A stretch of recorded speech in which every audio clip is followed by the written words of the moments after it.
Кога за некоја земја ќе слушнете и читате дека е нај во многу работи, па дури и ако таа земја е далеку на северот скриена од сонцето, не може да не ви заигра љубопитноста и да посакате да ја посетите и да видите како тоа оваа земја сосед на северниот пол успева да биде на врвот на различни статистички операции со кои се мери квалитетот на општествените феномени. Таква е Финска, на врвот на сите национални рангирања. Не е важно што се мери: среќа, креативност, одржливост, родова еднаквост, благосостојба на децата. Финска секогаш завршува како глобален лидер.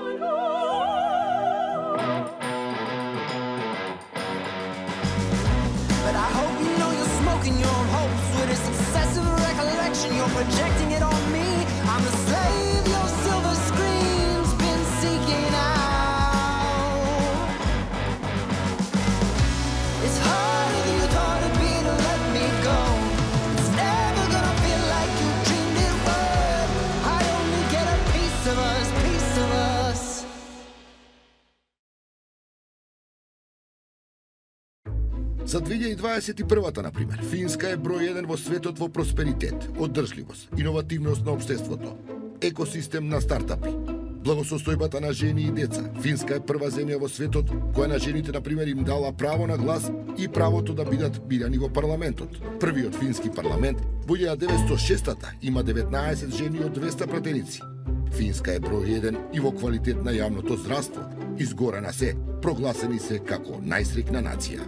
Зошто? Како? Една земја со 5,5 милиони жители, без сонце, со многу мраз и снег, и патем со не помалку комплицирана историја од она на балканските народи, кога се соседи во прашање, успева да биде број 1 во квалитет на живот на планетата Земја. Какво образование имаат финците?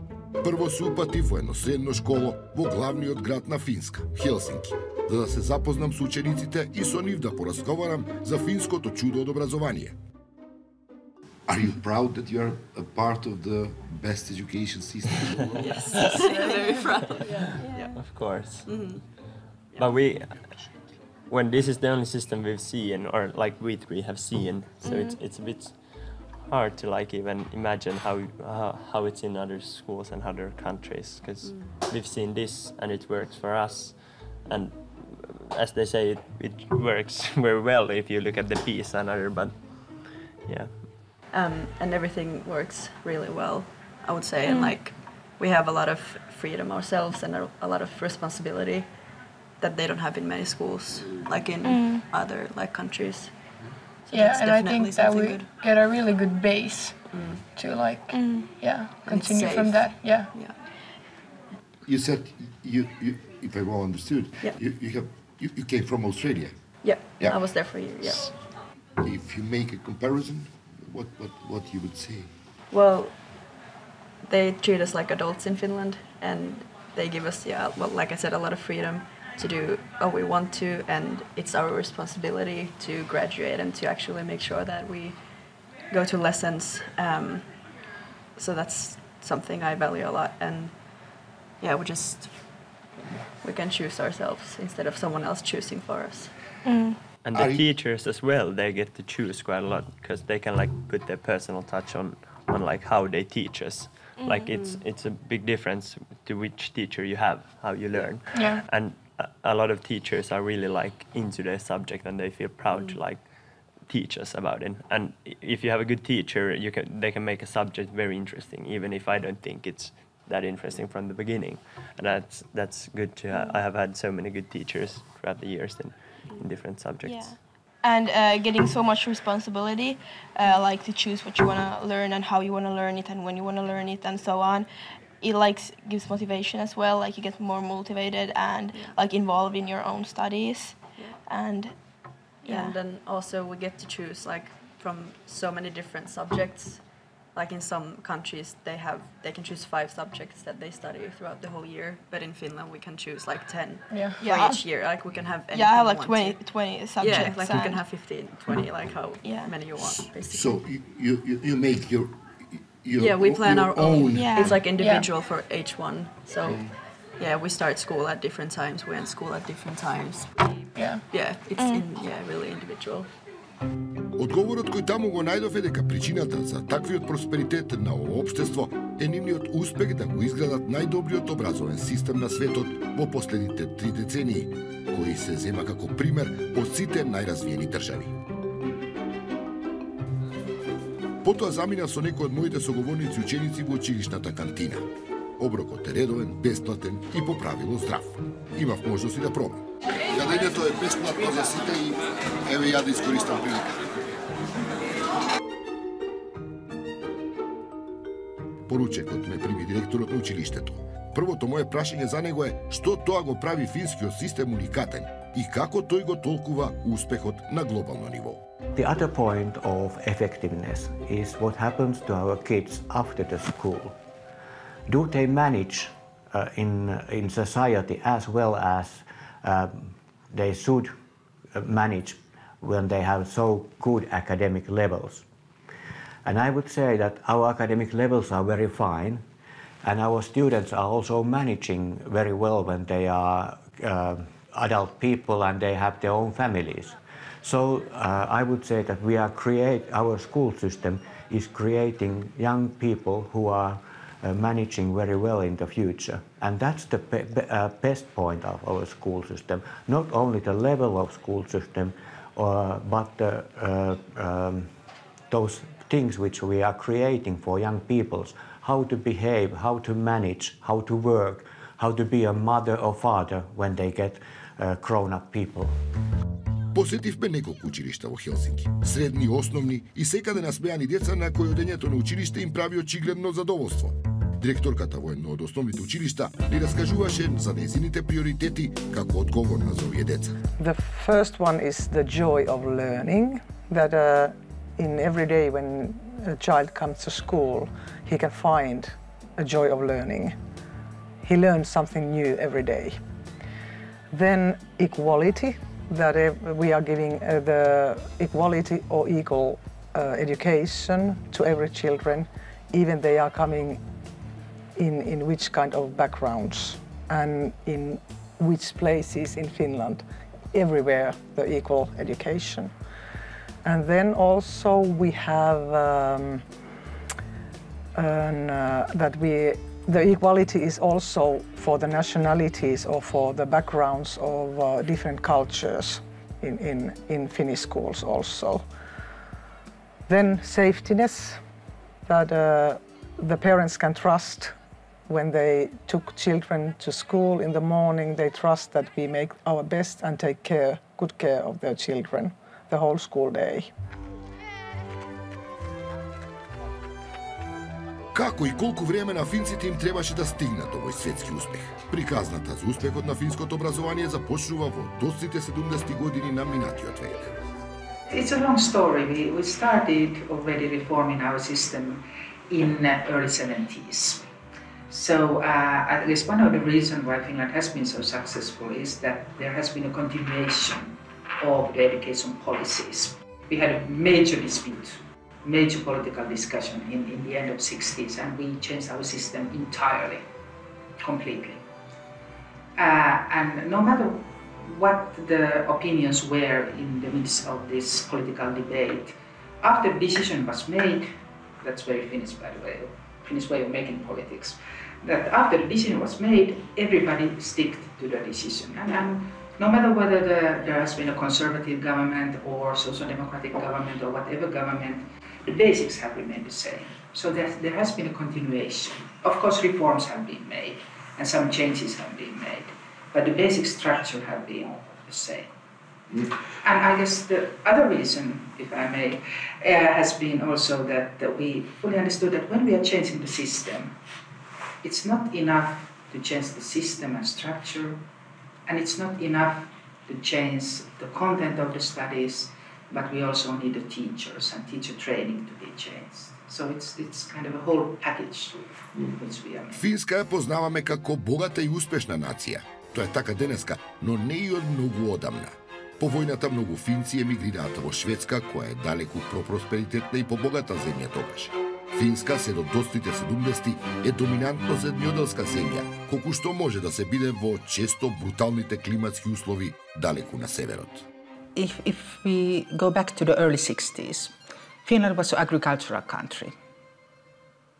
Some industry, yes, but we saw that there are no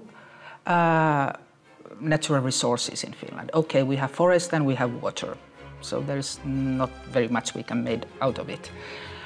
But what we have human capacity.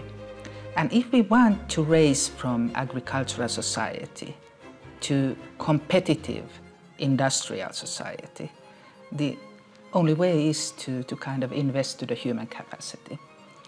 And in 60s, we still had kind of a two-stream system in Finnish education, which basically meant that after the 4th grade, at the age of 11, you made a decision whether you ever go to university, whether you will be the blue-collar worker the rest of your life. So it is very, very segmented system.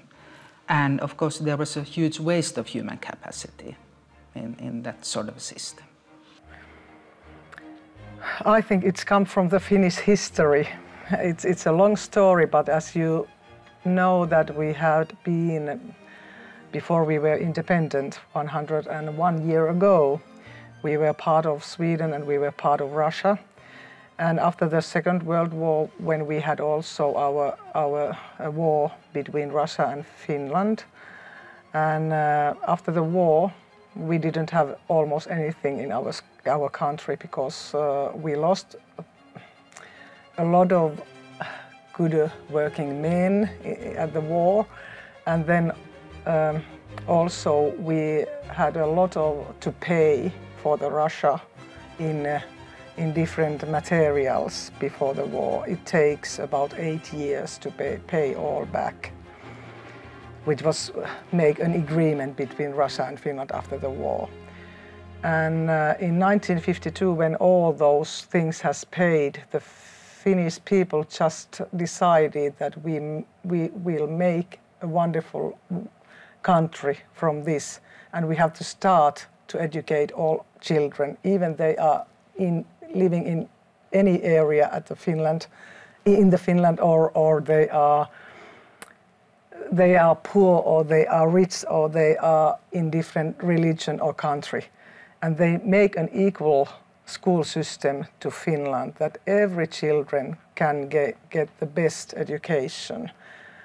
And that was a wonderful decision they made. Decisions even before Second World War to sort of focus on putting everybody to school, boys and girls, in villages and towns. Yes, so equality is important. Yes, yeah. But I think the process started in the 50s and 60s to really become this country of high education. And isn't it so that Finns have always been quite hardworking people as well? Well, in a poor country, you have to be hardworking. Yeah, exactly. So that might have affected. Yeah, it's a universal thing that if you're poor, and we sort of probably the politicians as well saw that, and the people as well, that you have to be educated in order to get to the middle class. Но да се вратиме на денешницата. Во една од моите кореспонденции со директорот на училиштето му се обратив со господине, на што добив љубезен одговор дека се прифаќа моето барање за интервју со мала забелешка. Да не му се обраќам повторно со господине. Уште кога го добив мејлот, оваа негова забелешка ме заинтригира. Се разбира, прво што направив кога се сретнав со него е да го прашам зошто му пречи тоа. Well, I think that's inside in our Finnish structure. We are a very equal country, and it's very important that there is no sirs or ladies inside our society. If we are trying to support young people for the future, they do not have experience of equal society. And if they come into my office, I have to be at the same level as they are. That's the only way how I can support them and encourage them that you are a very fine young lady or young man and you can manage in the future. We think that our school is like a big family, and that's why we call each other in our first names. Of course, maybe the small children or some children who are very shy call me principal, but usually they use my own first name. It's a part of our culture and also the friendship between adults and children. Една работа која ми го привлече вниманието за мене кој доаѓам од земја со изразени социјални разлики е еднаквоста во Финска. Па така, на пример, не постојат школи кои се елитни или приватни, каде учат децата на богатите, и други школи за останатите. Еднаквоста финците ја сметаат за многу важна цивилизацијска вредност. One reason is that school is not an island. School is always linked to the surrounding society. And I would say that if you look at the capital region, for instance, it would be very difficult to keep a equality in the school if there is no equality in housing. Because in Finland, the assumption is that the children are going to the school, or they're choosing the school next door. They are going to the school which is closest to them. Once again, people are trusting that every school is good in Finland, so they can choose the school next door. And if you have elite areas and slums, it doesn't help you very much if you are choosing the school next door, because then you have slum schools and then you have elite schools, probably by funding. But if you have what we call mixed housing, as we do have in Finland, then you have mixed classrooms as a result. So for instance, I have two daughters who have already grown up, but when they were at school, in every classroom where they attended, there was also children of single mothers who are living with social security, immigrant children, and people with very, very different backgrounds, social backgrounds. And that's fine. That's absolutely fine. Една од важните темелни вредности на финскиот образовен систем е индивидуалната слобода, но и одговорноста која таа слобода ја носи. Па така во финските училишта школската година не започнува со учебниците кои некој некаде ги напишал, а децата мораат тоа да го научат. Програмата за тоа што ќе учат ја прават сами, разбирливо со помош на наставниот кадар. When we began this season, so I asked them what they want to learn this year. So they wrote, everybody of them, they wrote down what they want to learn this year. And so I gathered them in one paper, and then I decided the themes, what they had written down. And I let them to choose from those themes. For example, advertising, religions, animals, for example, something like that. And they do something of them. And then we try to get some link to ethics, what they have been doing. For example, advertising. Bigger children, they are very interested what they see in TV or what they hear from radio advertising. We try to find out what are the links to ethics, how to think, how to be, what is needed, what is not so important in life. Во Хелсинки се сретнав и со нашата Виолета Симјановска, патен професор во Уметничката академија во Хелсинки, но и родител, кој има родителско искуство со училиштето. Разговорот го почнавме за нејзината професорска работа и за тоа како ги прават наставните програми во Финска. Прво, многу добро е обмислено се, значи се земат сите овие аспекти во обзир кога се градат некакви курикулуми. Значи се земат во обзир сите проблеми и потреби на средината во која живеат финциве и се разбира во однос на глобалните случувања во свет. Во однос на универзитетот кај што работам јас, тоа е УНИАРЦ, Универзитетот за уметности во Хелсинки, гледам дека секоја година се прави анализа на курикулумите, дали одговараат со потребите на студентите, дали одговараат со потребите на бизнис секторот, каде што понатаму студентите работат кога излегуваат. Значи се води грижа за сите аспекти. Секоја година се прават анализи. Анализите се прават преку стручна анализа, значи колеги од други области исто анализираат како гледаат на таа област. Меѓутоа се зема обзир прилично сериозно и мислењето на студентите. Дали студентите се задоволни, дали одговара на тоа на нивните очекувања. Значи курикулумот се гради не само од озгора надолу, top bottom approach, него се гледаат и потребите, мислењата на студентите. Студентите се во центарот и учениците се во центарот на образованието. Не е како во многу други земји, вклучувајќи Македонија, кај што ние мислиме дека студентите се втори, а стално професорите се тие кои се најбитни. Не, овде студентот е најбитен. И мислам дека свесноста за тоа дека сите ние кои работиме сме за да служиме на студентите, на учениците кои работат. И буквално се прави таква атмосфера да се создадат најдобри услови за студентите. Оваа слобода која имаат децата, но и професорите сами да создаваат наставна програма, носи голема одговорност за тоа колку може да биде успешна. Како се менаџира слободата во изборот на толку многу наставници и ученици во едно училиште? Разговаравме со директорката на средното училиште во Еспо, едно од предградијата на Хелсинки. How do I do that? You should honestly ask the teachers who do it on a day-to-day basis. As I said, I'm more of like an HR director in a way. I don't tell my teachers how to teach, but I do know that they do it all the time by just how they plan their courses. It's not in a way that they just stand and preach and the students write down and go home after that. A lot of debates are going on in classrooms, or investigations where the students themselves have to be creative, and very many teachers use pedagogics that have to do with the fact that it stems from the student and not from the teacher. So that is seen very much here in this school, and I encourage all those kinds of ways of teaching. How I try to enforce it is just to let my staff know that please try out different ways of teaching.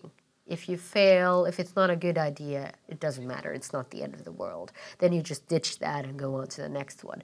But I try to encourage them not to do something just because they've been doing so for so many years and because it feels comfortable for them.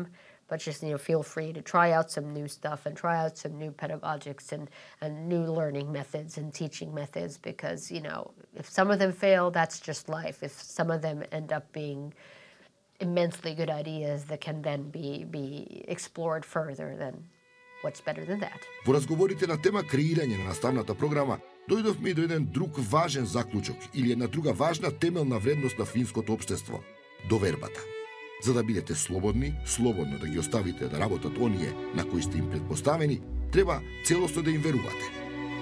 The main values and principles, I would say, a lot of it depends on trust, in a way that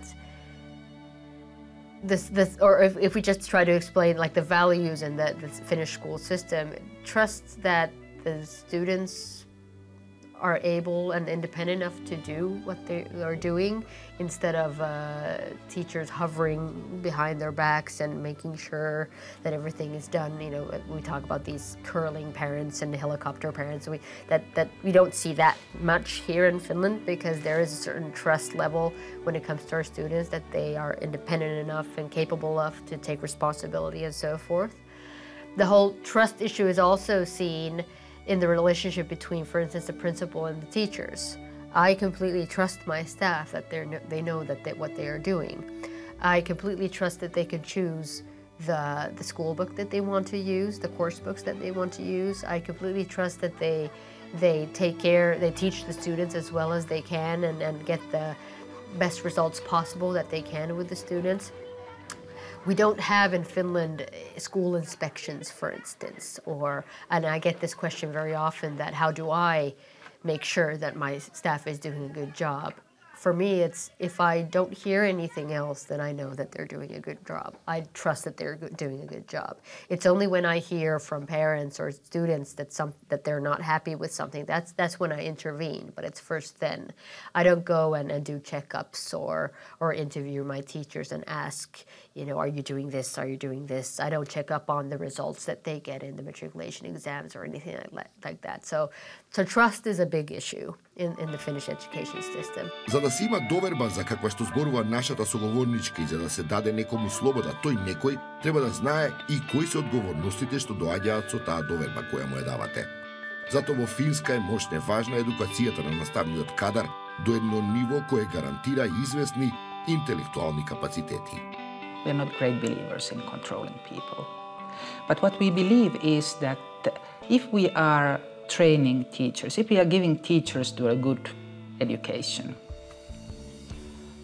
it's not enough. Because if people are having good education and they have no opportunities to use what they know, it's very, very difficult to maintain motivation. So if you are kind of told that, okay, very controlled system, that this is what you teach, this is what you do, no matter what your background is, I think you get very little out of the persons instead of giving them liberty to say that, okay, this is your classroom, you have qualifications, you have good training, do whatever you want. Of course, we have certain norms and certain frameworks to kind of keep the system even and keep the performances even, but still, we believe that if you are trusting people, if you are giving them first good training, of course they have to have qualifications to implement themselves. But after that, it's just question how to get best out of the people, how to get best out of the teachers. С оглед на таквата едукација на самиот наставен кадар, да се биде наставник во Финска, значи да се има сериозен углед во финското општество. I would start by saying that our primary schools are rather good. So we have good teachers, wouldn't you say as well? I think because teachers are quite highly educated. Yeah, and respected. Yes, respected, and the teacher's profession is quite highly respected. Yes. So it draws sort of bright minds as ours to teacher studies all in all. Сега логично се прашувате кој и како станува наставник. Понашто го разбрав, по Финска конкуренцијата е огромна, како интересот за оваа ретко каде популарна професија. It's good to bear in mind that teacher profession is very popular in Finland. So if you want to become a teacher, only 1 out of 10 of applicants who are applying to university for teacher training programs is getting in. 1 out of 10. So only the very, very best ones are able to go into university and study pedagogics and become teachers. So that's kind of a luxury for us, of course, because we get kind of crème de crème of the young people for teacher profession. Во разговорите што ги водев, ја искористив приликата со директорката на основното училиште, кој го посетивме да ја прашам како стигнала до директорската функција. Се разбира, по сите минати денови во Финска, воопшто не помислив дека на директорското место те носи партијата на власт. Еве слушнете ја мојата соговорничка за сите филтри кои треба да ги минете за да стигнете до позицијата директор на училиште. We had about 30 applying the place, and then they took 6 person for the interview, and then they sent 3 best from the interview to psychological tests for 1 day. It was made by a firm in Helsinki. For example, you have 10 minutes time to make a speech for something, or you have to make with your pair something, or then we had to be in a group. For example, I didn't understand why they made that kind of work, but we got a map where was a place of the beach, and then we have half an hour time to make a new area of living and free time and everything there. And they were watching us when we were working together for 30 minutes. And they make marks and find how we act as in a group and so on. And there was also a private interview and some mathematical tests and some psychological pictures, what you can see in these kind of pictures or something. I was so tired after the day.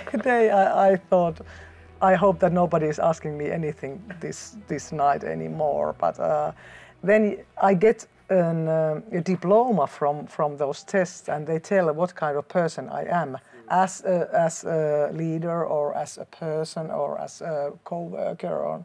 It was very nice to read it, and I found myself from the paper, And I also find what are the strengths of me or what are the weak points.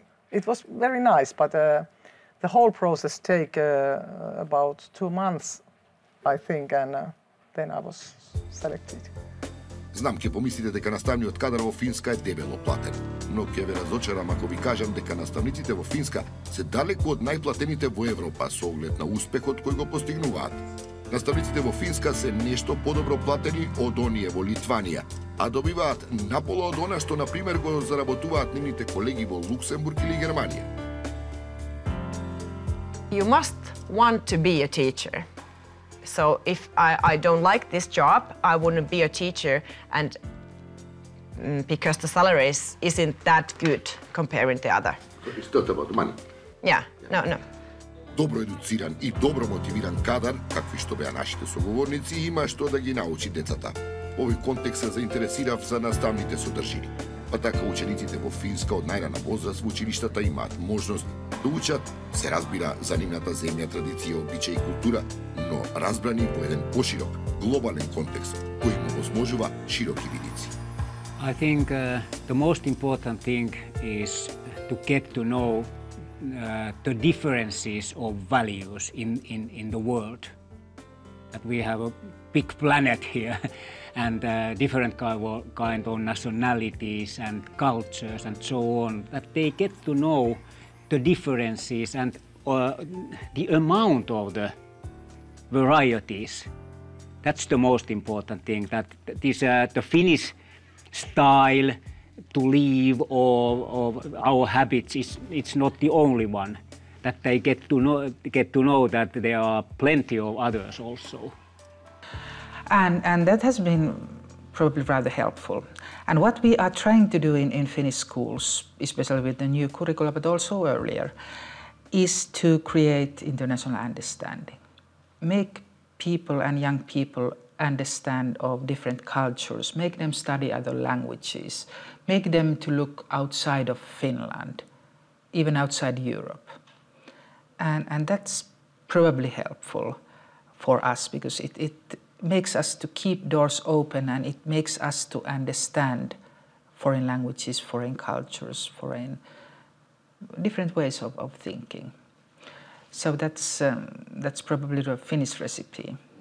Во оваа смисла децата уште во основното училиште имаат можност да се запознаат со финските и светските актуелности за кои слушаат од медиумите или од нивните родители. Школото не остава таквите содржини да ги збунат децата и затоа за се што ги окружува имаат можност да разговараат во училиштето со нивните наставници. How challenging is to make students understand what's going on, for example, in the United States. Is it a mission impossible? With I don't know. The crisis in the European Union, rise of far right. Yeah. I think the first sort of challenge is to get them interested. Yes. Sort of get them to wake them up a bit. Mm-hmm. So this situation, this also concerns you, and sort of I try to start sort of maybe from the scratch, maybe from the start building up from the, do you know about these things? Do you know who these people are? And do you know what is the conflict about? And maybe try to learn from internet, but also sort of I think the big thing in social studies, course 1, which is about politics and society, is to sort of not to sort of identify sort of what's behind story, what are the motivations of newspapers and media to talk about or say about things, and it's not easy. It's not easy. Media literacy is a part of your curriculum. There is media studies as well. Yeah, in mother tongue, I think as well. Yes. And the mother tongue, the Finnish language. What's the basic of the media study? I think the basis is mother tongue. I think there are special courses, or in some courses it is part of the studies of mother tongue to media criticism, and I also included in my social studies this media criticism. Инаку во Финска, како и кај нас, и насекаде децата растат на интернет, секој со својот телефон во рака. Разликата е што финскиот образовен систем е свесен за замките во интернет просторот и особено токсичниот феномен на лачните вести. Па Финска смета дека децата од најрана возраст треба да учат што е и како се препознава лага и како се препознава вистина или релевантен извор на информација. Медиумската писменост е еден од императивите на финскиот курикулум. In primary school, we try to learn children to find the true knowledge from the internet, because everybody can write there something which is not true. And that's one point of critical thinking, that you use only trustable knowledge. Input I usually say if everywhere. there's a very sort of, let's say there's a very sort of flashing news that something horrible has happened, I usually ask them, have you seen this news in national TV sort of channels or media channels? Is it in every sort of source you can imagine, or is it only in this one source that this horrible thing and has how happened? is it written, really? Yes, how is it what's written? the headline? What and is what's what is the content? source? Is there an Yes. interview there? Are there pictures? Are there sort of, what is the source? Yes. And I challenge them to ask themselves, is this reliable? And what is the view here? Exactly. Is it sort of colored or is it not? We are trying to equip our students is that, okay, what about the fake news? What about the power of the internet? How you can be analytical of the sources you are using? How you can kind of choose the material you are using and create your own understanding of certain things. So that's probably one, let's say, fundamental principles of the new curricula. And we are also trying to make kids to understand how the things are linked together, because we all know that the world is not divided, that, okay, this is geography. And if you come to Finland and you want to know something backgrounds of Finland, you are not just looking at the map of Finland, or you are not just reading the history of Finland, but you are probably making kind of holistic package to understand what is Finland and what is Finnish culture. So you are using different sources and combining different subjects, so to say. We are trying to do the same in the school, to make kids understand, to make them survive in this so rapidly changing society and world. Исто така, не помалку важно за финскиот образовен систем е да се знае дека не е школото тоа кое располага со некаква апсолутна вистина, туку самите деца треба да научат да размислуваат критички и така да им приоѓаат на феномените со кои се среќаваат низ животот. What about history? Learning to be critical by learning history. I think by learning history, because we have had some rough times during our past and during our common European past as well. I think it's we have a good opportunity there to sort of see our own faults and our own sort of difficult points during past when Finns maybe haven't been so bright-ideed or have sort of taken the more rougher path. So I think it's there is probably more easier to sort of advance these ideas of being critical and sort of wide-eyed. The particular it's now 100 years since Finland had its very bloody civil war. So that's been a sort of a subject in our history teachings, sort of to see our sort of arguments during then. Are they still here or have we gotten past them and so on? Една од информациите која ги имав пред да одам во Финска е дека децата таму немаат учебници. Нашата соговорничка Виле е добра адреса како родител да ја прашам од што и како учат децата во Финска. Има учебници, меѓутоа немате како кај нас предмети, малце похолистички пристап имаат. Они имаат, например, читање, во прво деление имаат читање, и во тоа читање им гледам елементи на историја, на географија, на животна средина, на воспитување елементи, кај се фрла ѓубре, кај не се фрла, како се однесува со постар човек и така натаму. Значи, они имаат прилично холистички пристап кон предметите. Немате предмети како предмет посебни. И тоа им се сервира на децата во една подруга платформа, еве така да ја кажам. Во разговорот со Виле се потсетивме на времето кога ние бевме во училиште и како учевме. Па ја се потсетив и на мојата траума од детството, наречена математика. Да растем во Финска, можеби математиката ќе ја доживеев поинаку. Кој знае? Математика интересно ја гледав тоа кај нас што учат по таа некоја си Оксфорд, така наречена програма. Овде не ги оптеретуваат децата. Овде гледам дека им дават прилично насоки на логично размислување надвор од рамка. како да размислува надвор од рамка, што е поврзано со критичкото размислување. Значи, преку математика они учат како да размислуваат поинаку. И тука добивате таа компонента на критичко размислување исто така. Преку игра, преку примери, логички. Многу е весела таа книга за математика. Ја просто уживам заедно со ќерката која она работи. И со сопругот буквално сме затечени како тоа се учи во Финска. Они, еве, прво деление, од 7, исто многу битен елемент, они почнуваат од 7 години. И ние прашавме со целиот искомплексирани од Македонија доаѓаме како тоа моето дете нема да од 6 години научи кај нас ќе заостане, да. Тоа беше моментот, како тоа. И они многу едноставно, а зашто би заостанало вашето дете кога на детето му треба игра до 7 години? И они буквално преку игра учат многу работи. И сваќаме дека тоа е така. И кога сме кај забавата при учењето како Виле денеска со својата ќерка, го открив и другиот важен момент, а тоа е дека речи си да нема наставна содржина која на децата не им се пренесува преку игра.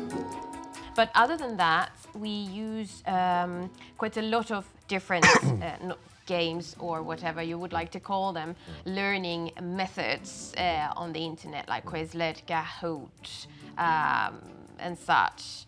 So almost during each lesson I have some small thing we do on the internet, a sort of a game really, where students answer questions and learn vocabulary or grammar or whatever. It very much, of course, depends on the teacher, what Sure, the teacher sure, decides absolutely. to So this add. doesn't go for everybody, not at all, because the teachers are free. They can actually do whatever they like, We really. have a very, very large freedom. Yes. In the classroom, and I think that's one of the positive sides, and that's Yes, one of the I agree. big things in making this profession sort of attractive. Yes. For the students, so you can be quite free, you can sort of be creative. Yes. За мене како ученик, а верувам и за сите деца, страшно фрустрирачки беше да се учат сите години, векови и имиња на кралеви, војсководци од учебниците по историја. Немаше друг рецепт сем да ги научите напамет. Децата во Финска, на пример, не ги учат кој бил император во кој век на Римското царство. Тие, за римската историја конкретно, на пример, учат многу поинаку. Many times we are acting, for example, Roman history. We have been acting to be princes or kings in Roman history, or we have been some of the children, students have been farmers. Somebody has been a king. Somebody has been the richer ones. I don't know the name in English, but the richer ones in Rome, and what they are doing, they will be living the same way as they did in Rome for 1 hour or so. So that way they are learning very much. I have in my class, I have a timeline over there at the wall. So there will be Egypt, they see Egypt, okay, then this year is Rome ruling the Europe, and then they will see it all the time, the big timeline. It's important to understand that people have been different many years ago. Not about what year or what king or the name of the somebody. It's not that important, in my opinion. Децата во Финска, особено оние кои влегуваат во критичните пубертетски години, како сите деца насекаде, може да се случи да бидат и проблематични. Например, да се љубопитни да пробаат алкохол или некоја дрога. Тој проблем школото не го игнорира, но нема ни драма. Schools have their own school rules which they have to obey, so we react immediately if we see something going on here in our school vicinities when it comes to alcohol or other, excuse me, or narcotics or whatever. We communicate with the homes.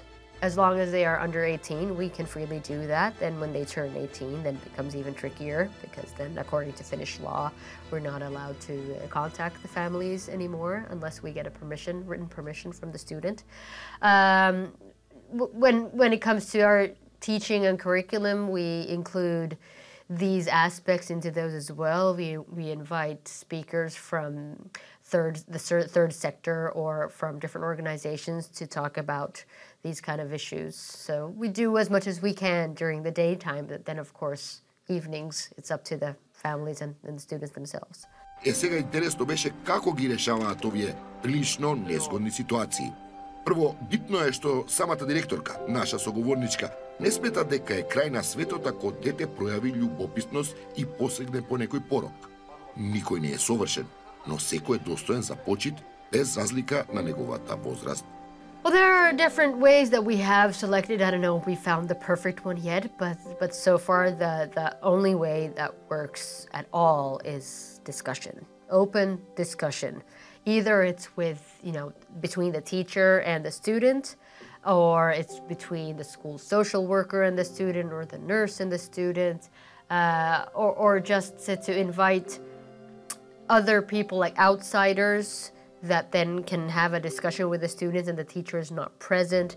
But it's all about open communication and not that much about preaching, because we do have to realize that young kids will always experiment with the things that they maybe shouldn't experiment with. But it's good to sort of not be hypocritical and just realize the fact and approach the young adults as young adults with the respect that they deserve and the intelligence that they deserve.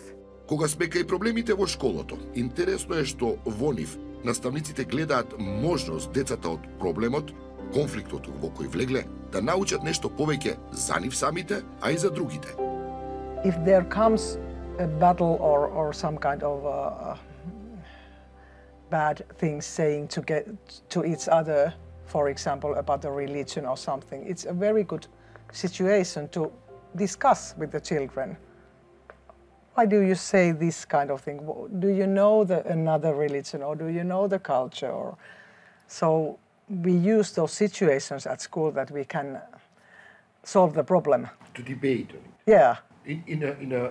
No. In that situation, if, for example, two different kids are arguing in some topic which belongs, for example, for religion, it's a good way to discuss about that and solve the problem. What is the problem? И така, во Финска научивме многу нешта за најдобриот образовен систем во светот, кои би можеле уште долго да ги раскажуваме, но на крај ја задоволивме нашата љубопитност за тоа како една земја на крајниот севет со многу малку природни ресурси успева да биде нај во многу нешта во светот, кои го детерминираат квалитетот на животот во 21. век. Тоа е доброто образование.